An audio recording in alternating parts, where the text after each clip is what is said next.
நான் உனக்கு போதித்து நீ நடக்க வேண்டிய வழியை உனக்கு காட்டுவேன், உண்மையில் நீ கண்ணை வைத்து உனக்கு ஆலோசனை சொல்லுவேன்.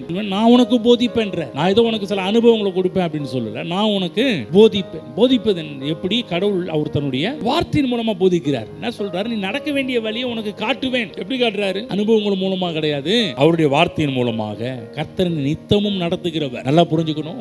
ஏதோ ஒரு நாள் மட்டும் கிடையாது கர்த்தர் நடத்துறாருன்னு கிடையாது. ஏதோ ஞாயிற்றுக்கிழமை மட்டும் கர்த்தர் நடத்துறாங்க, அன்னைக்கு தாங்க சர்ச்சுக்கு போறோம், பைபிள் வாசனம் படிக்கிறோம், அதனால கர்த்தர் அன்னைக்கு மட்டும் தான் நடத்துறாரு கிடையாது. கர்த்தர் நித்தமும் நம்மை நடத்துகிறார். பாருங்க, ரட்சிக்கப்பட்ட நாம் அனுபவங்களினால் நடத்தப்பட வேண்டும் என்பது கடவுளுடைய திட்டம் கிடையாது, அவருடைய வார்த்தையினால் நடத்தப்பட வேண்டும் என்பது கர்த்தருடைய திட்டமா இருக்கு. நம்ம வாழ்க்கையில பட்டுதாங்க சில காலத்தை அந்த அனுபவம்னு சொல்லும்போது என்ன சொல்றாங்கன்னா, நம்ம பட்டாதாங்க புத்தி வரும் என்று சொல்றது போல, கர்த்தர் ஏதோ நம்ம ஏதோ சில தீமையான காரியங்களை நம்முடைய வாழ்க்கையில் நடப்பித்து தான் ஏதோ சில காரியத்தை கற்றுக் கொடுக்கிறார்ன்ற மாதிரி நினைச்சிட்டு இருக்கிறாங்க. தேவன் தீமையான காரியங்கள் மூலமாக நமக்கு ஒன்றையும் கற்றுக் கொடுப்பது கிடையாது.